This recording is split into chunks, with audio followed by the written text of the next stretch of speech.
syempre hindi makakawala yung sticker natin dyan. Patapat Bridge, napaka solid mo, ang ganda. Grabe, ang ganda talaga rito sa Patapat Bridge. Nakaka-relax, sobrang relaxing. Daming turista dun banda sa gitna. Dito na lang ako nagpunta para solo-solo, pero mamaya kukuha ako dun. Ganda, sobra.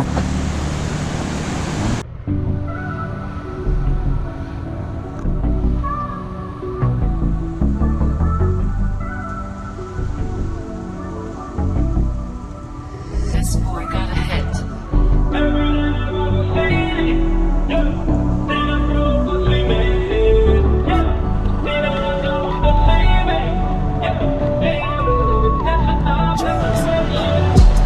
day bagong city, yeah. Di na broke cause we made it, yeah. Di na naka-hold the ceiling, yeah. Di ever look, nasa top, naka-spaceship. Every day bagong city, yeah. Di na broke cause we made it, yeah. Di na naka-hold the ceiling, yeah. Di ever look, nasa top, naka-spaceship. Yung label ko dati sabi nung nangyari, sabi ko easy ka lang. Kala nila sa'kin wala na akong pake, pero di nila alam. Planadong atake may gustong matali, ako na nakakaalam. Binibeloan ko lang, nung nilabas ko lahat nagulatang. Ngayon naman ang yung city, dati ba lang maglalakiri. Buti nakisip si Gigi, di na po sila sa'kin Gigi. Ngayon ang blessing sa'kin ay umuulan, sinasalo na lang.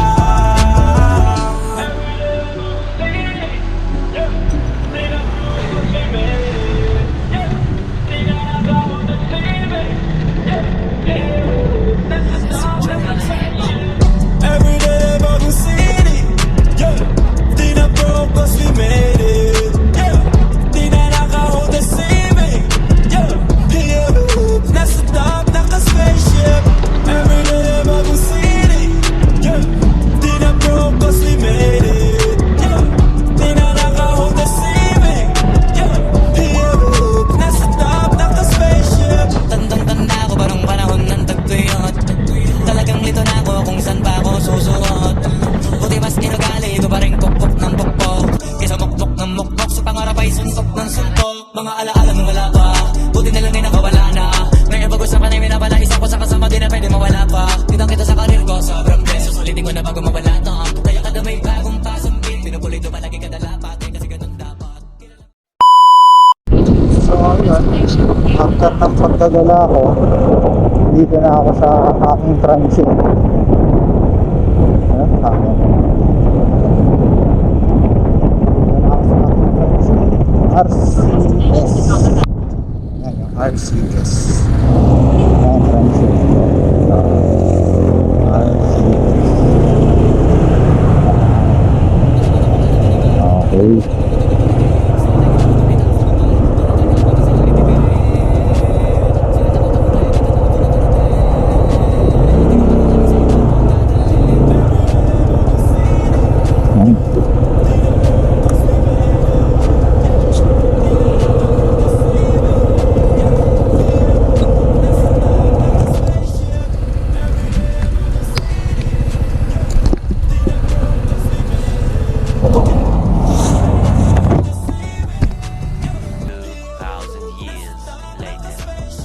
So ayun guys, no, ayun nga, good morning, 4 AM. Naalis na ako dito sa transit ko, dito sa pangalan nito, Burgos, dito sa Burgos. Tapos pupunta tayo doon pa Patagega raw. So doon gulop natin, ilip na po natin siya. Hindi na tayo kasi nakakaya mag-start dito dahil sobrang tahimik. Hindi na tayo mag-i-start. So ang daan naman natin ngayon sa kabila, Patagega raw. Patagega raw to sa Bea, Ilagan. Ito naman po ang daan natin. Yan. Dito tayo dumaan papunta, dito naman tayo dadaan pa uwi. Marilip natin siya. RCS Transient House, thank you ma'am, pabait ng mga tao dito. So yun, check light, gumagana naman lahat ng ating mga LDO. Yun, the power of the sun, Lord's Putin. Guide me, Lord. Natin niyo po ako. Alright. 4 a.m. exactly. 4:05 na pala. Magsa tayo ng transit. Good morning. Yan, no? Binabaybay natin ngayon mag-isa. Ang kadiliman ng Ilocos Norte. Ayan, ang lamig pala dito, grabe. Ayan, at nandito na tayo sa may, ano na to, Pagudpod. Alam ko, Pagudpod. Welcome Arc na yung natatanaw ko. So, bad trip lang, no? Yung papunta ko dito sa Ilocos Norte ay nag-corrupt yung memory card ko, kanya wala akong kuha. Gunggong! Barinig kita sa mukha eh! Sa norte na papunta ko dito, galing ako ng La Union, etc. Ayan, wala akong naging kuha. So, nalaman ko na lang na corrupted yung memory card ko. Fuck! Dito na sa Ilocos Norte, sa transient ko na. Tanga! Kaya, wala. Ito lang ang magiging kuha ko ngayon mula pa uwi. Ang ganda nito guys, tong area na to. Masa madilim pa kasi. Pero sobrang ganda.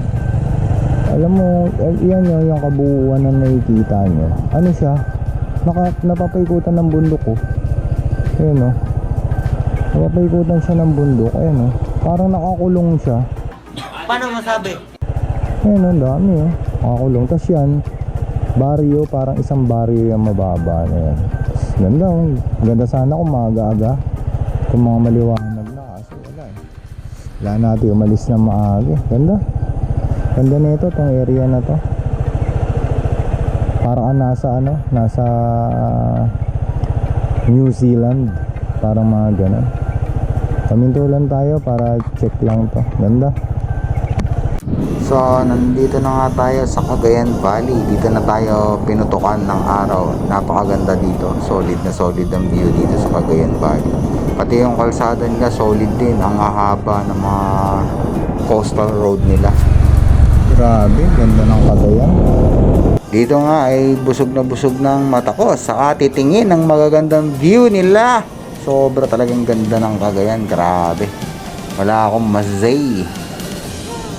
Dito talagang only tiga gagawin mo rito. Yung motor mo nalang mananawa. Tignan mo, puro diretsuhan yan. Ang haba niyang kilometrahe bilangan dyan. Talagang uubusin talaga yung throttle mo rito, mga kachilax. Kailangan pag pupunta tayo rito, talagang kondisyon yung motor niyo. Wow, napakaganda ng tanawin talaga. Wala ako talagang masabi. Kaliwat kanan, busog ang mata mo. Ang lamig na. Napakahaba ng bayan ng Cagayan. Pero kahit magto kahaba ang bayan nila, talaga namang mapapawaw ka na lang talaga sa iyong mga madadaanan. Ayan, at nandito na nga ako sa may Cagayan pa rin to. Tingnan mo naman yung mga kalsada nila, oh. Diretso. Dapat dito big bike dala mo eh, oh. Tingnan mo naman tsura niya, no. Mananawa ka talaga ng kapipiga.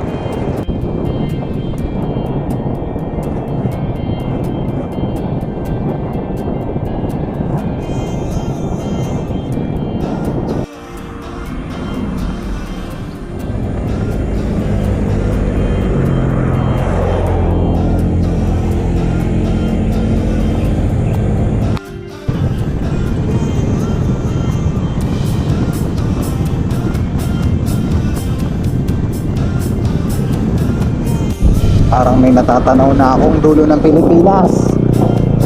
Sa wakas, narating din ang Paris sa wakas. Sa pinipinturahan. Narating ko rin sa wakas, narating ko rin. Paris, welcome sa pool ang Paris. Full ang apari natin. Ayan, ang apari. Apari.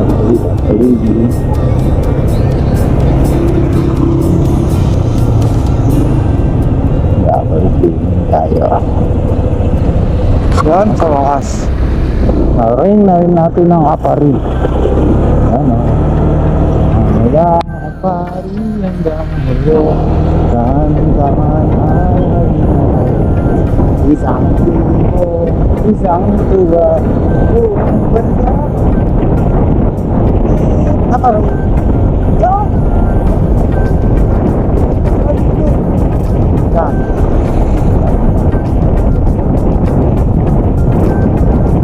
Sasagal pa natin hanggang doon sa dulo. Wala nang dati, wala nang kalsada. Nakagat na lang.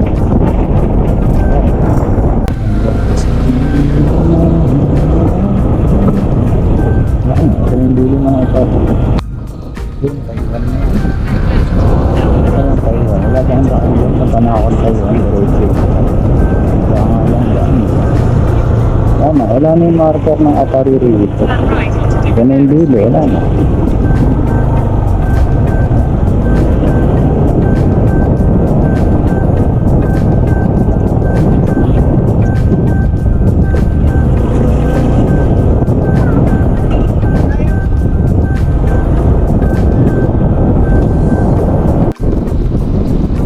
Hanggang sa dulo ng mundo.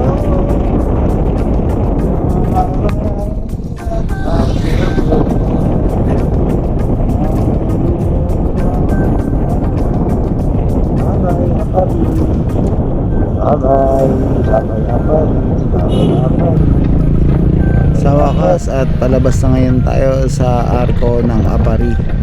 Ayun, mission accomplished tayo bilang solo rider ay narating natin ang Apari. Yan ang tunay naman lalakbay yan o kagaya nung nasa t-shirt ko. Ayan, at dediretso na nga tayo pababa ng Quezon City. So dadaan tayo ng Tuguegaw, Isabela, Ilagan, Santiago, Santa Fe, Nueva Vizcaya. Yan yung mga dadaanan natin. So kailangan natin ng malakas na pangangatawan kapag mag north loop tayo, lalo na kung mag-isa.